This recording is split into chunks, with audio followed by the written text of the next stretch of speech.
తాకట్లో ఉన్న మీ బంగారాన్ని విడిపించి ఆ రోజు ఆన్లైన్ రేటుకి కొంటాం. Sharma gold company. ఎలా అనిపిస్తుంది సార్ ఇప్పుడు చిత్ర పరిశ్రమ పోకడలు? ఎప్పుడు మీరు ఏ ఇష్యూ వచ్చినా మీరు ఇదివరకు గట్టిగా మాట్లాడేవారు, ఇప్పుడు కొంచెం తగ్గించారా, బిజీ అయిపోయారా అనే ఒక ఆలోచన కలుగుతుంది. ఒకటి బిజీ అయిపోయాను, రెండోది అనవసరం ఎవరు వింటారు, ఎవరి కోసం మాట్లాడుతున్నాం అనేది ఒక్కోసారి డౌట్ వస్తూ ఉంటుంది. సో దాంతో కొన్ని మానేశాను, కొన్ని చెప్తాను. అప్పటికేదో వారానికి ఒకటో పెడతానే ఉంటాను ఏదో ఒకటి. సార్ ఈ మధ్య వచ్చిన పెద్ద హై బడ్జెట్ సినిమాలు, మీరు ఒక కథాంశాన్నే ఒక హీరోగా చేసి సినిమాలు చాలా తీశారు. ఇప్పుడు ఎన్ని కోట్లు అనేది ఒక పెద్ద టాపిక్. ఫస్ట్ అసలు దాని క్వాలిఫికేషన్ చెప్పడానికి 300 కోట్లు 200 కోట్లు అవలీలగా మాట్లాడేస్తున్నారు అందరూ.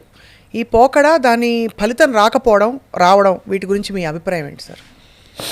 అంటే ఏలమేరికి అప్పుడు ఆ బాహుబలి తీసి రాజమౌళి గారు ఎంత గౌరవం పెంచాడో తెలుగు సినిమాకి కానీ లేకపోతే ఇండియన్ సినిమాకి కానీ, ఆయన ఆఫ్టర్ బాహుబలి గౌరవం పెరిగిపోయింది. అసలు ఎంతైనా కలెక్ట్ చేస్తే సినిమాలు, we can compete with Hollywood అనే లెవెల్కి తీసుకెళ్ళాడు ఆయన.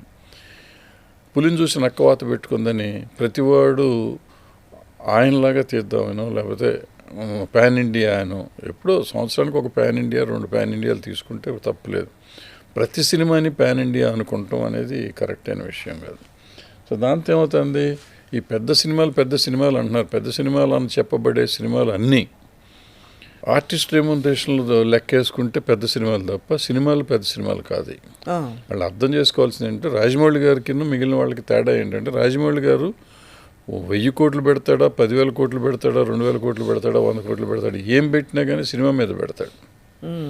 అంటే హార్డ్లీ 10 to 20% రెమ్యునరేషన్స్ ఉంటాయి దాంట్లో, మిగతాదంతా సినిమాల మీద ఉంటుంది.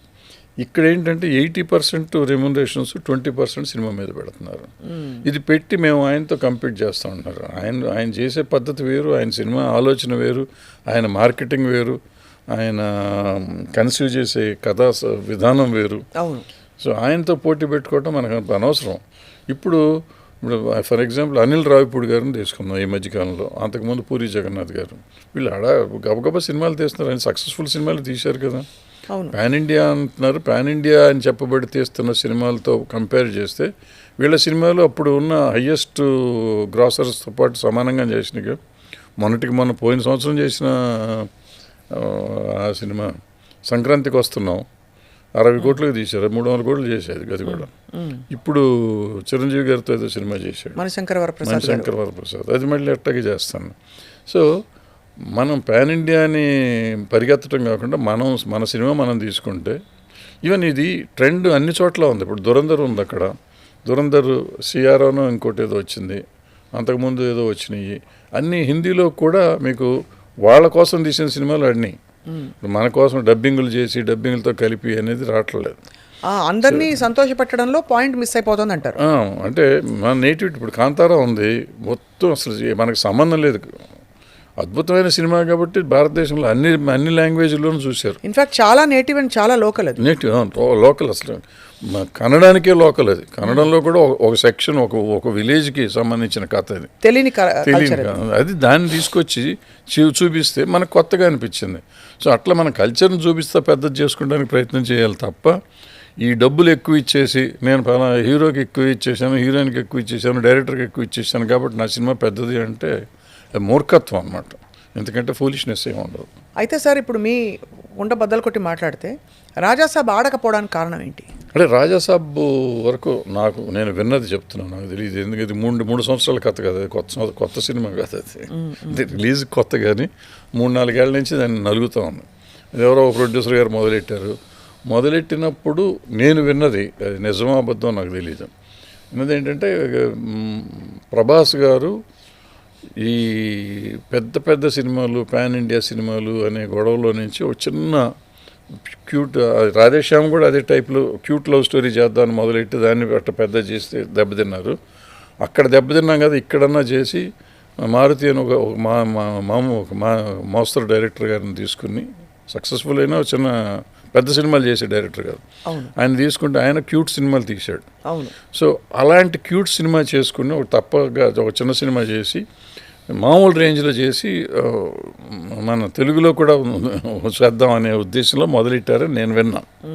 అది నిజమైతే మాత్రం అద్భుతమైన ఆలోచన ప్రభాస్ గారిది. మరి ఎందుకు చేయలేదో నాకు తెలియదు. దాన్ని మెల్లిమెల్లిగా పెంచుకుంటూ పోయి తీసి దాన్ని ఏదో పాన్ ఇండియా అనుకుని అది చేసి ఇది చేసి 2 సంవత్సరాల్లో సినిమా తీసేదాన్ని తీసి రీషూట్ చేసి అది చేసి ఇది చేసి అనుకున్న కథ లేకుండా చేసి ఉంటారు. నేను చూడలే సినిమా, నాకు తెలీదు. సో ఏ పర్పస్తో అయితే ఆ సినిమా మొదలెట్టారో ఆ పర్పస్తో తీసుంటే అది చాలా కాస్ట్ కూడా తక్కువ అయ్యేది, అవును సార్. తొందరగా అయ్యేది సినిమా. ఆ పర్పస్ నుంచి ఎప్పుడైతే డీవియేట్ అయ్యారో దానికి పాన్ ఇండియా మార్కులు ఏదో కలపాలనుకుంటూ కలిపి ఉంటారు. ఆ కలిపిన దాంతో కాస్ట్ పెరిగింది, టైం పెరిగింది, వర్కౌట్ అవ్వదు. ఇప్పుడు మీరు చెప్పి ఏమైనా కానీ ఒక 100 కోట్లు చేసింది ఆ సినిమా. 100 కోట్లు అన్నీ కలిపితే 200 కోట్లు వస్తాయి దానికి ఇప్పుడు కూడా. అంటే ఏమన్నా చెప్తే గతం చెప్తారు, పిచ్చి మాటలు మాట్లాడతారు అంటారు నన్ను. నా పాయింట్ ఏంటంటే రిషికేష్ ముఖర్జీ గారు, విశ్వనాథ్ గారు, ఇక్కడ విశ్వనాథ్ గారు, అక్కడ రిషికేష్ ముఖర్జీ గారు, అక్కడ బాలచంద్ర గారు, వీళ్ళు ముగ్గురు సినిమాలు తీసేవారు. వీళ్ళు ముగ్గురు టాప్ హీరోస్తో కూడా తీశారు. ఆయన అమితాబ్ బచ్చన్తో తీసేవాడు. అమితాబ్ బచ్చన్ నెంబర్ 1 అప్పుడు అమితాబ్ బచ్చన్ ధర్మేందర్ 1 అంటే ధర్మేందర్తో తీశారు. అట్లాగే విశ్వనాథ్ గారు ఇక్కడ కమల్ హాసన్ ఎవరంటే వాళ్ళని పెట్టి తీశారు. ఆయన అయితే అసలు ప్రపంచంలో ఉన్న అందరు ఆర్టిస్టులను తీసి బాలచంద్ర గారు తీశారు. తీసి వాళ్ళ బడ్జెట్లో వాళ్ళు తీసేవారు సినిమాలు, తీసి సక్సెస్ఫుల్ సినిమాలు తీశారు. సో వాళ్ళు డైరెక్టర్గా సక్సెస్ఫుల్గా ఉన్నారు. మంచి సినిమాలు వీళ్ళకి, ఈ హీరోలకి ఇప్పటికీ చెప్పాలంటే ఆ ముగ్గురు డైరెక్టర్ల పేర్ల మీదే సినిమాలు ఉంటాయి వీళ్ళకి. సో డబ్బులు వచ్చిన సినిమాలు అయ్యాయి, మంచి సినిమాలు అయ్యాయి, హీరోలకి మెమరబుల్ ఫిలిమ్స్ కూడా అయ్యాయి. సో ఇవాళ మన మెమరబుల్ ఫిలిం అనేది ఎవడు అసలు ఆలోచించలేదు. ఏ హీరోకి మెమరబుల్ ఫిలిం ఉంది? ఇవాళ ఆడేసి 1000 కోట్లు వచ్చిందా, 500 కోట్లు వచ్చిందా అంటారు, కానీ అది మెమరబుల్ ఫిలిమా కాదు అసలు. అంటే నెక్స్ట్ ఇవాళ రేపు పొద్దున అడిగితే ఆ సినిమా ఏంటో ఎవరికి తెలియదు, కథ ఏంటో ఎవరికి తెలియదు. ఇప్పుడు పాత సినిమాలు కథలు అడిగితే ఎవరేం చెప్తారు ఇవాళ.